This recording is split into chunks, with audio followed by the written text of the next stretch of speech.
अस्सलामु अलैकुम वरहमतुल्लाहि वबरकातुहू। उम्मीद है कि आप सभी हज़रात खैरियत से होंगे। हम सभी हज़रात नाश्ते से फारिग हो गए कि आप गांधी मैदान इमारत शरिया से निकल चुके हैं।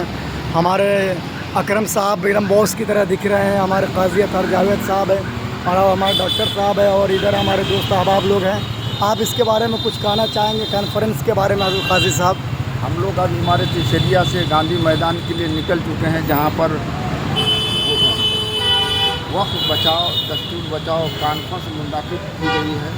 वहां पर रात ही से भीड़ जमा होना शुरू हो गई है और रात में हम लोग देखा कि काफ़ी तादाद में लोग अंदर और बाहर घूम रहे हैं और इस प्रोग्राम के लिए पटना पहुंचे। और अभी खबर ये आ रही है कि गांधी मैदान ब्लॉक हो चुका है और जाहिर सी बात है कि लोगों का जन सैलाब है। काफ़ी तादाद में लोग यहाँ पर आए हैं वक्त बचाने के लिए, दस्तूर बचाने के लिए।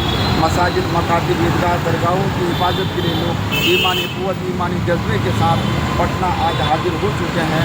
अल्लाह का फजल और करम है कि अल्लाह ताला हम सबों को उसमें कामयाबी अता फरमाए। चलिए माशाल्लाह, अब देखते हैं इंशाल्लाह। काफ़ी पटना जाम दिख रहा है, लेकिन वहाँ हम जाकर के आपको लाइव दिखाने की कोशिश करेंगे। फिर इंशाल्लाह मिलते हैं।